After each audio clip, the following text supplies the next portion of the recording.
Hey, what's up? Like, totally time for 90210. Well, hello everyone. Welcome back to the 90210 show. My name is Mark. With me, as always, is my fiance Carol. How you doing today, Carol? Hey, what's up? Not much. It's been a good week here. It is April 17th? 1998.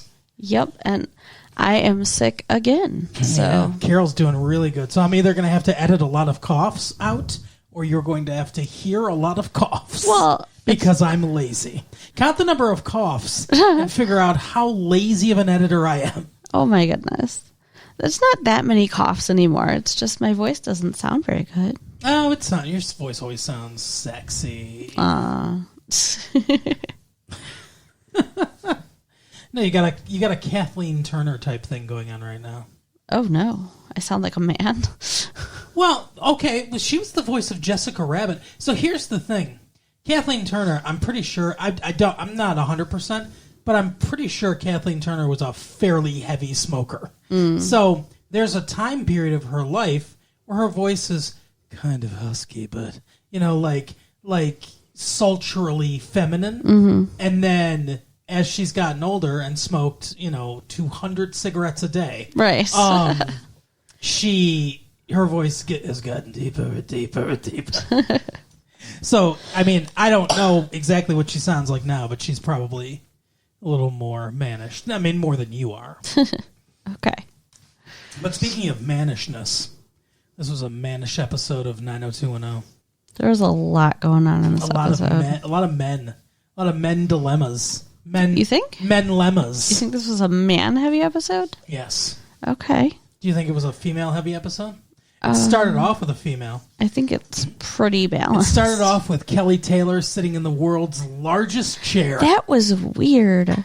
She looked like she was a fucking Lilliputian or something like that. Like, What's that? Transported to the real world from Gulliver's Travels. The little people, Yeah. Yeah, because, I mean, that chair was like engulfing her whole body. Kelly Taylor in the lands of the giants. But it was a lifeguard's chair. Why is a lifeguard chair like that? Well, here's the thing. And it just occurred to me, seeing it that up close where they were filming it with her sitting on it, I guess a lifeguard chair really is just a fucking giant normal chair. Just like a regular beach chair, just huge. Yeah. That's weird. So the reason they build them like that, the reason they're big like that, though, is for improved sight. So you're up high, so you can see more of the water. Gives you a better view. I don't know why they don't build it to where it's like a normal chair on a perch, as opposed to just a giant-looking fucking regular chair. Yeah. They just take a regular beach chair and they're like, scale it up 20 times. There you go. Here we go. Oh, did I edit it out? Or are you hearing it? I bet you that you leave it in. I don't know. It's a good bit. Anyway, so, yeah, Kelly Taylor in the giant chair with a journal that fucking Valerie gave her. For Christmas. Yeah. Weird. It's weird. What a weird drop-in. Valerie gave me this journal for Christmas. She also gave me anthrax. Are we trying to establish that they're actually friendly now or something? Like, what the fuck? Because she gave up the boyfriend, I guess? Right. I don't know. Whatever. But yeah, she's writing about how lonely she feels and Lonely. She's Miss Kelly Taylor, lonely. and that she misses Brandon. Yeah. So She doesn't miss Luke Perry / Dylan. no, you're right. She's not talking about him at all. No, because he's off the show. Well, he's technically, according to the show, he and Brenda are together. Right. They're off the show together. That's true. So he's off the table. Yeah. So he's with Brenda, and I guess that's how they're going to keep it. So he can film movies, and Brenda can be in that show that she's in or whatever. What's she in? That new show that I think it's about witches. Oh. I don't know this show. Yeah. I think it's called Charmed. Oh, okay. Okay, I have heard of that, actually. Yeah. Charmed. My brain was blinking because I'm on cough syrup, so. It's all good. She's on the tussin, everyone.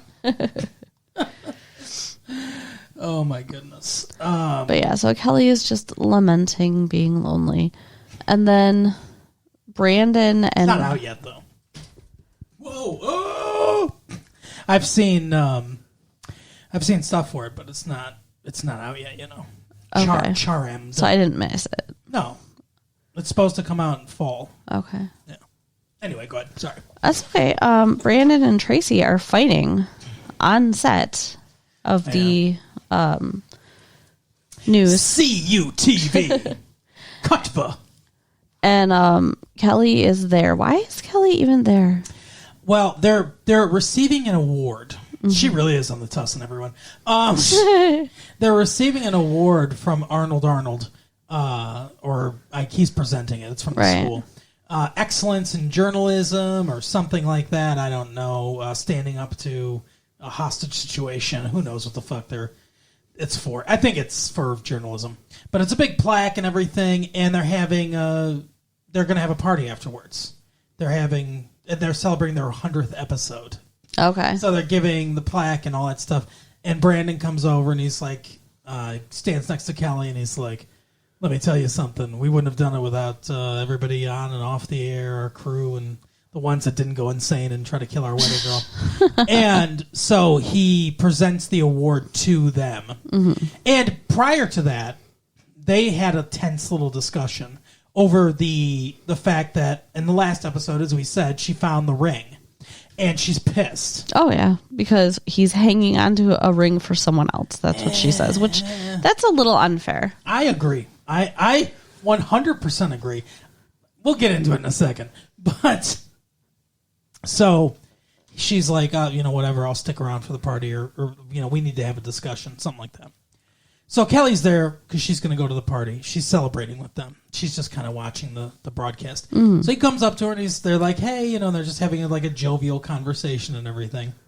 And Tracy comes up and she's like, hey, I'm gonna leave. And he's like, I thought you were going to the party. And she's like, no, I thought we were supposed to have a conversation, but I guess this conversation is just more important, isn't it?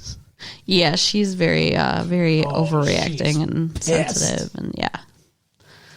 Were they supposed to have a conversation? What? And I don't know. I think it's okay. So later we're going to discuss the return policy of a jewelry store that apparently is years long somehow. Yeah, it's weird. That doesn't make any sense because Brandon's going to contemplate returning the ring that he bought 2.5 years prior from this jewelry store. What is their return policy? Well, that's not even the first time he tried to return it, according to the guy. So right, could you give it to somebody, be married for 10 years, take it back, and be like, "Here, I want my full refund, please." That doesn't make any sense at all. Agreed. So my assumption was he has to hang on to it, and that's. What an easy excuse. Maybe. I was hanging on to it. This was long before we met. I can't return it now. Maybe, though, he didn't actually, he wasn't returning it. Maybe he was selling it back. You know what I mean? He said he was going to return it. I'm just thinking, jewelry stores do sometimes buy old jewelry. Sure, they might buy it, but, for a much big, discounted. Yeah, exactly. I can't imagine... Their return policy is probably something like 60 days. Right. But I guess this one's 60 years. Well, this guy was weird. The jewelry shop owner was weird. Oh, yeah. What was going on? The makeup, he looked like the Magic Max from The Princess Bride or Miracle Max. Miracle Max, yes. He did. Yeah. He did look like Miracle Max. Why? They obviously put a bunch of extra, aging makeup on this man. Brandon walks in, and instead of a bell, the door goes, "To love."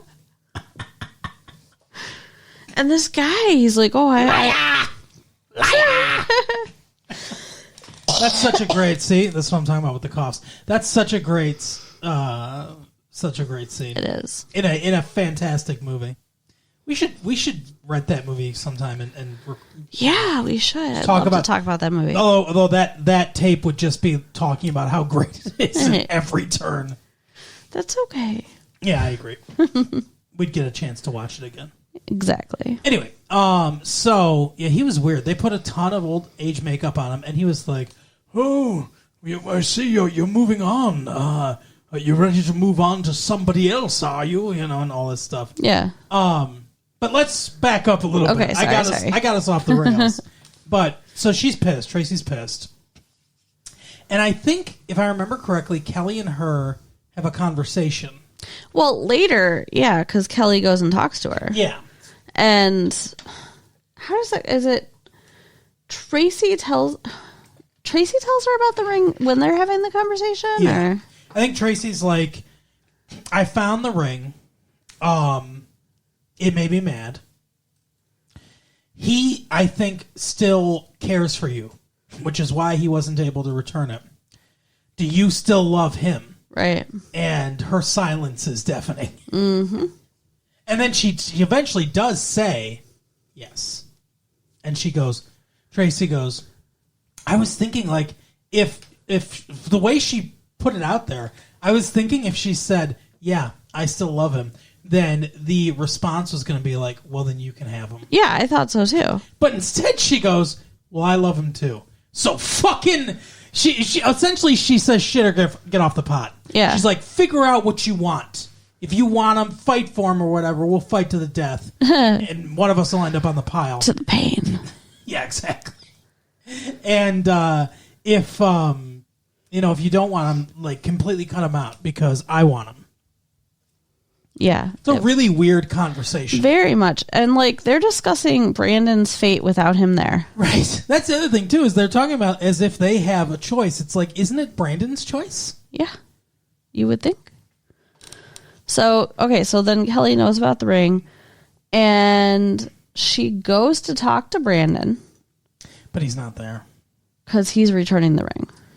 Because he has a conversation with Tracy, and essentially he comes to the conclusion, like, hey, I need to make a decision. Am I going to let Kelly Taylor go or not? Mm-hmm. And so he decides to let her go.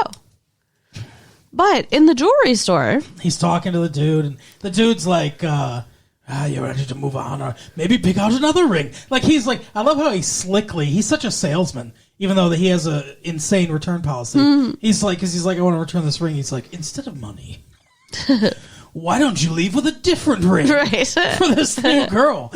And he's like, oh, I don't know if we're ready for that. And he was like, well, maybe this nice tennis bracelet and all this stuff. And so he comes out, and he still got the ring. He couldn't do it. He couldn't return it. Yeah. Yeah, he said he couldn't do it. And Kelly's there. Because she is going to intercept him at the ring shop. You're thinking the whole time to stop him. To say, hey, I love you. Right, don't return my ring. I think I love you. But instead, she's like, hey, Tracy told me about the ring, and... She's like, oh, she shouldn't have done that. If you're returning it, it's okay. You should do that. And he's like, what? And she's like, if that's what you want to do. She's such a pussy. Like, she should just say how she feels. Right. I think she says it because she thinks he's walking out. So she thinks he already did it. Right.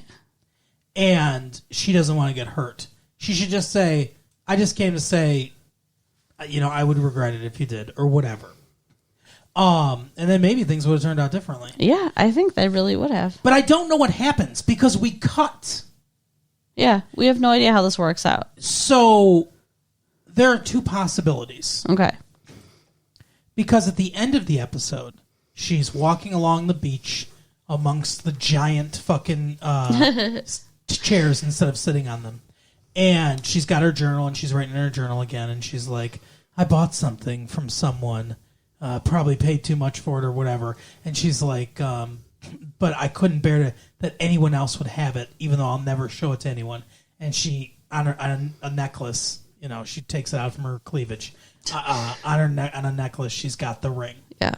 So, one of two things happened. Either they had that conversation, and then she slunk around a corner, and waited, and Brandon went back in and exchanged it. Because later at the end of the episode, he gives Tracy the bracelet. Right.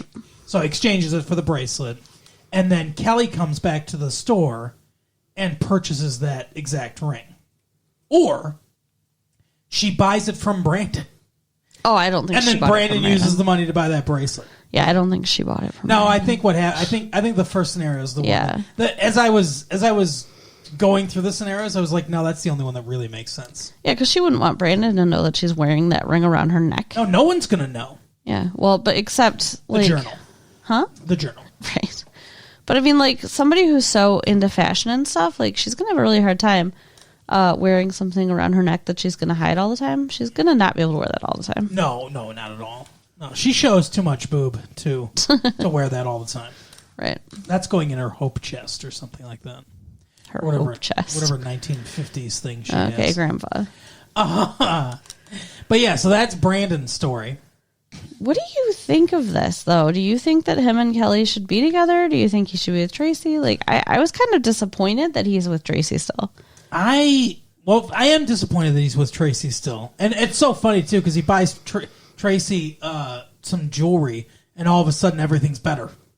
She sees that bracelet, and he's like, I return the ring. And she's like, yay! Like, give me diamonds, and all that stuff. Like, I didn't like that. Yeah. But, so, I don't necessarily love the two of them together. Mm-hmm.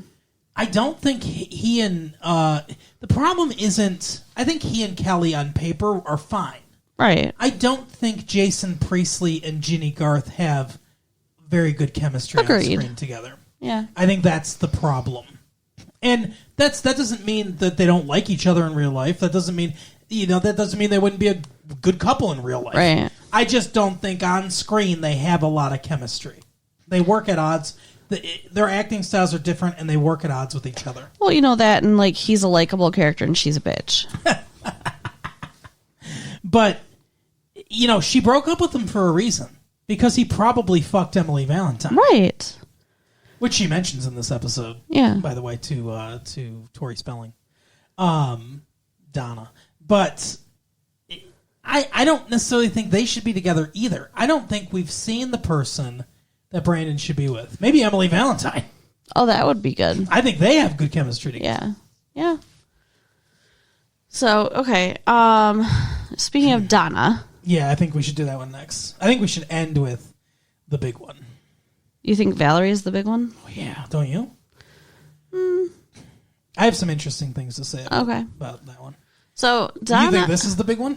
I think what we just talked about was the big one. Oh, okay. But Donna... Nightfeed1994 at AOL.com. Which one do you think is the big one? Please tell us. Okay, so Donna goes on a date with the fireman. She does, to Palisades Park. No, that's in New York. Did you never heard that song? Palisades Park? No. Okay. It was written by Chuck Barris. Anyway, so the host of the Gong Show. So, okay, Grandpa. Anyway, they go to the Santa Monica Pier.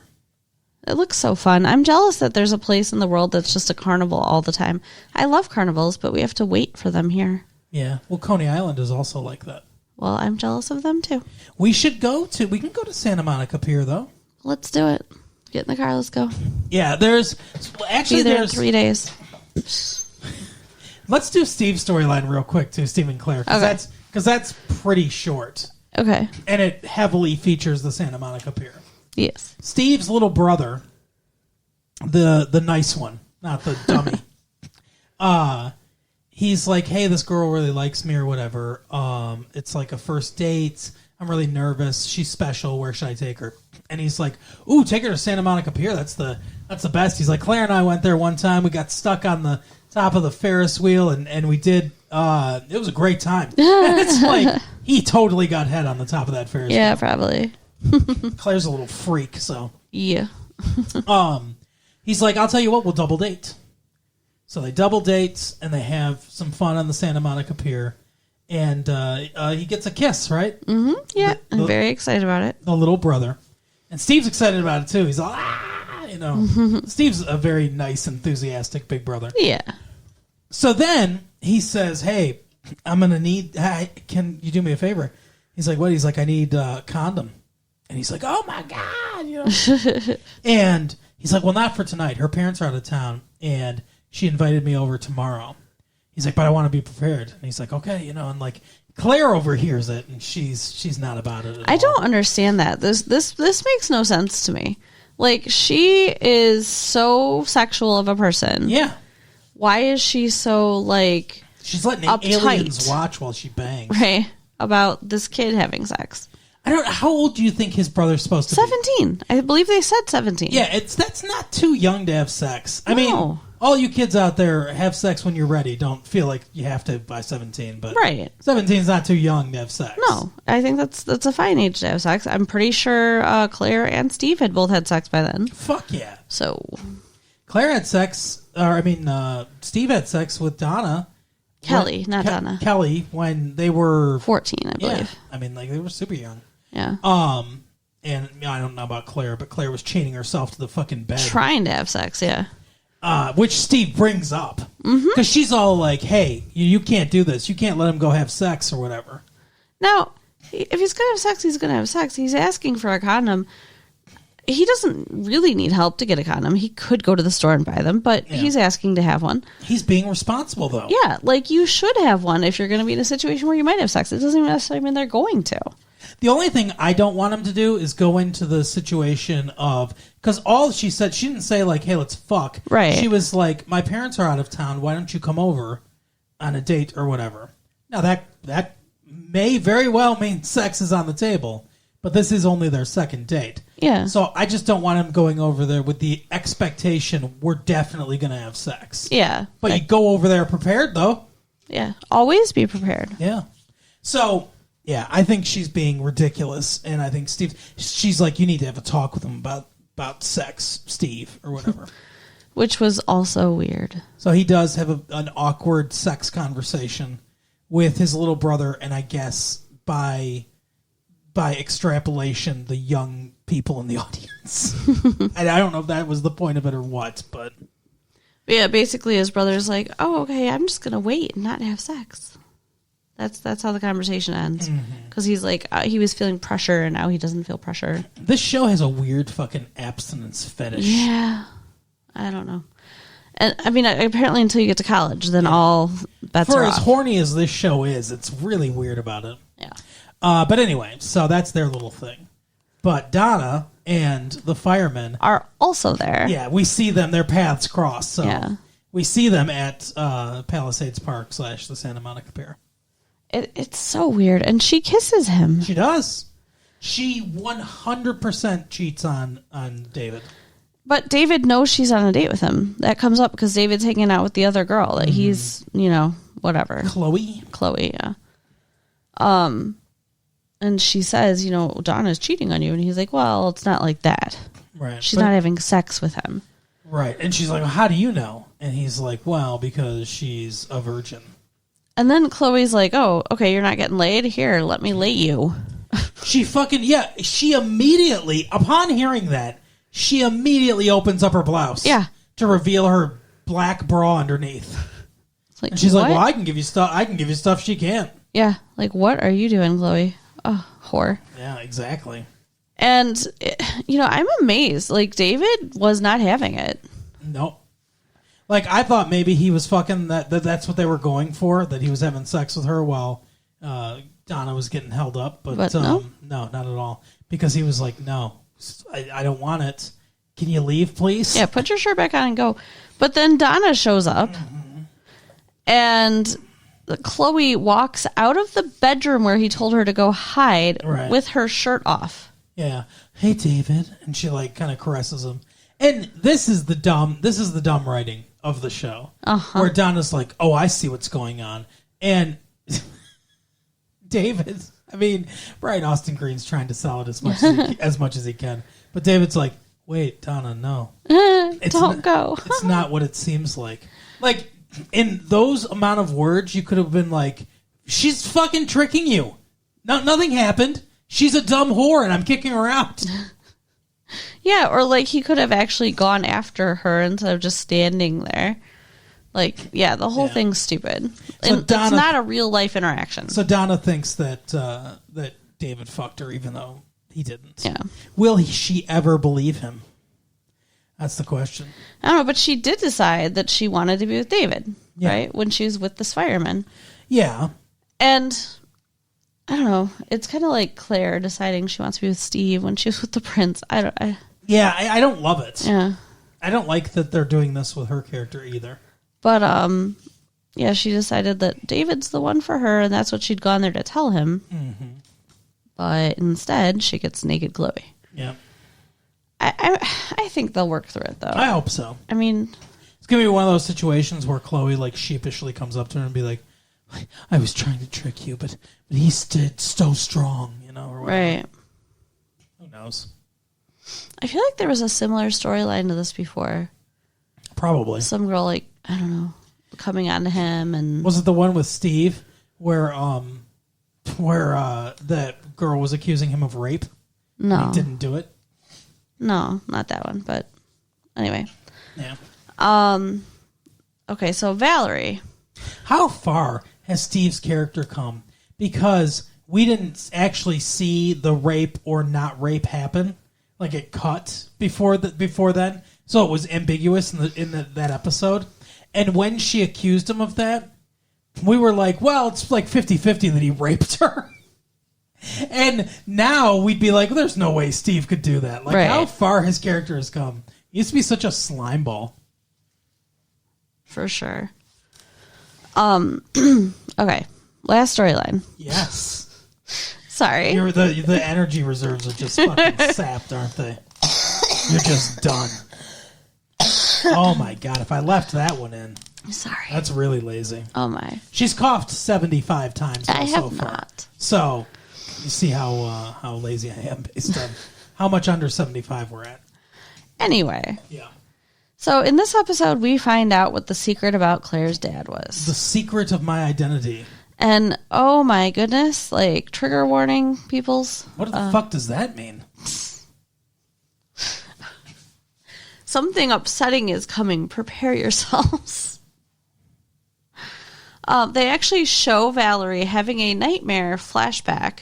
Yeah. Where she's in bed and her dad gets in bed with her, but she's talking like she's like a little girl. I think she's supposed to be like 11. Yeah, that's what she said. It started when she was 11. But she's full grown, Right. 25-year-old. Herself. Right.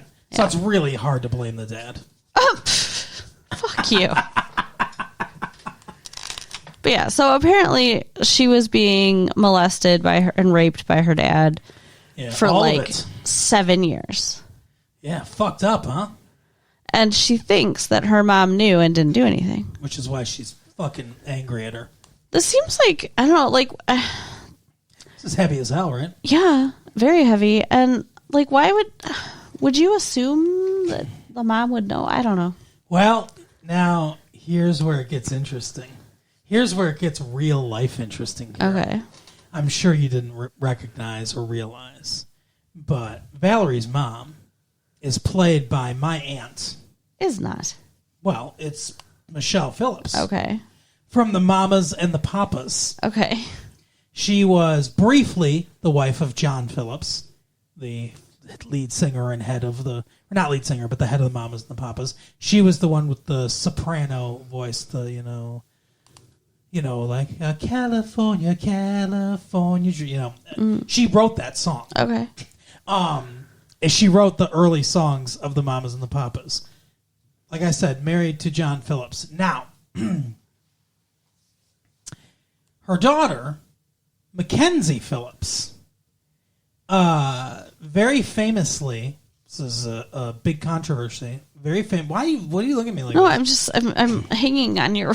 Very famously, John Phillips gave her drugs when she was very young, and there were rumors molested her when she was young. That's so sad. Michelle Phillips, her mother, knew nothing about it. So it parallels this storyline. Wow, that had to be really weird and hard for her. That's what I'm saying. But it's like, so that, Mackenzie Phillips got messed up into drugs and alcohol and stuff like that. She was on One Day at a Time. She became an actress. And, fucked up situation with her because of her childhood, right? But yeah, so echoing real life events here. And that's why I was like, when this storyline was coming out, and I was like, I recognized her, and I'm like, oh my God, this is weird. Wow. So I don't know if like she requested, or I don't know how this happened. I don't know if they were like, hey, we're thinking about doing this storyline where her dad actually molested her. That's why he killed himself and all this stuff. And then they reached out to Michelle Phillips and said, hey, we have an idea. Because she became an actress after she was a singer. So they had to have known she was an actress. And they're like, hey, we have an idea. What do you think about this? That would be fucked up. I would more think that it'd be like just a coincidence. Oh, I don't think it's... I don't think there's any way it's a coincidence. I think they picked her purposely for this. Or, one way or the other. Maybe Aaron Spelling is really good friends with her or something, and just, maybe they talked about it. I don't know. But I think she was involved in this storyline. I mean, I could be wrong, but I think that's way too much of a coincidence that it would be like this. But yeah, so apparently Valerie had only told that boyfriend. Right. Who then threatened her dad. Yes. Did he beat him up too, or just threaten him? I think he just threatened him. Okay. And said, like, hey, we'll fucking go to the police, stop all this shit, whatever. Yeah. Get some help. And that was why he killed himself. So instead of getting some help. Yeah, this is what we learned in this episode. And apparently, like, her mom didn't know this either. Right. So... this was all news to her. Yeah, her mom claims not to have known anything. Valerie got up in her face yelling at her, and she slapped her. Yeah. She was like, don't talk about your dad like that. Like, I knew him for 20 years or whatever, and stuff. And like her whole performance in that, I feel like she was talking about John Phillips. Like, like I really feel like this had to have been intentional because you could feel the emotion of it. And she's like, whatever. And then she fucking slaps her, like you said, and Valerie leaves. That's a very difficult situation. Yeah. Imagine, being with... Now, here's the thing. In real life with John Phillips, I think there were some warning signs. I'm not saying that Michelle Phillips ignored signs or whatever. I wasn't part of that family. But I think... It came out much faster than the shit that was going on. She wasn't married to him like 20 years. Mm-hmm. They were married like 4 years or 5 years or something like that. Like shit came out faster. And when she found out about it, she took the kids away. But it's a tough situation. You've been married to somebody for 20 years. Then your daughter's like, oh, the guy you thought you knew was a complete monster. Right.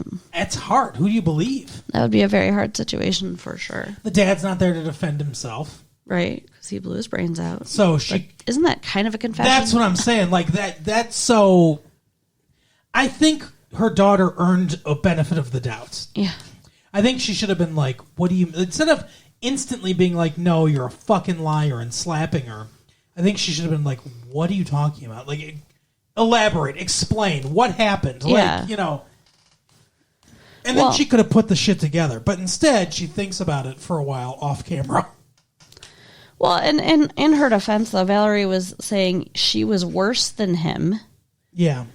Because she should have stopped him coming in her room. That's when she hit her. Yeah. So, I mean, that's a big insult to say you're worse than the man that did this to me because you didn't stop him. Like, I don't know. Well, if she knew about it and let it happen, that doesn't make her worse than him. That's. I think it's 6 of one, half of the other. It's close. But if you're tacitly allowing it to happen, yeah, no good. Yeah, I mean both are bad, obviously. But yeah, so she does think about it, and she tells Valerie, like, I promise I didn't know. Yeah. But I believe you, and I'm sorry that happened, and all that stuff. So they make up. There's closure. They reconcile, and Valerie's like, "I'll sign the paper so you can get the second mortgage on the house or whatever." And she's like, "I'm going to sell the house." Yeah, she's like, "I'm not going to live there." You fucking kidding? Like now that I know what happened, she's like, "I'm selling that house." She must have been so confused. Valerie's like, "I'd never want to live in that house. How could you?" Right? Seriously. And she didn't ever tell her anything. She just assumed that her mom knew. Huh. Which is also a weird assumption. Well, no, because remember she said her dad told her. Her dad told her that her mom said she had to. You're right. That's right. You're right. And she must have believed him. Yeah. Well, I mean, That's so sad. It's fucked up. Poor girl. I'm telling you, like, okay, it's never good to molest a child, obviously. But I don't know. Is it weird to me that it's like extra fucking creepy when it's your own child? Yeah, no, it is. It's even worse. I agreed. I mean, like, it's hard to say, like, well, you know, molestation's bad, but you know it's worse. It's like, I mean, molestation's in any context is obviously, you know, up there with like the top 2 or 3 crimes you could do ever against anybody. But it just, I don't know, it just feels extra icky when it's your own kid. Yeah. Agreed. Like, I don't know. It's just, it's fucked up. Well, it explains why Valerie has all these issues, though. Yeah, and all the sexual issues she has, yeah. too. Yeah. And so hopefully she gets some fucking therapy and helps herself out of this situation. Yeah, hopefully. And her mom, too. But, yeah, they reconcile. And then, last episode, she's begging Kelly, I want him, I need him, you know. Oh, yeah. And everything. And then she reconciles with her mom, and she's like, hey, so it's been real nice, but, you kind of remind me of my dad, so if you could get the fuck out. That's so awful. So she breaks them up, and then she's like, get out. And now he'll just be gone from the show. He's just like, well, you know, I'm better wandering anyway. All right, I'm better doing guest spots on different shows. There you go. So that is the episode for the week. I mean, I thought it was a very strong episode. It was a very good episode. In a season of kind of some duds. Yeah. This was a strong episode. So you can write us at latefee1994@AOL.com. Yes. Check out our website at www.retrolatefee.com and share the tapes with your friends. All right, we'll see you next time. Bye. Bye.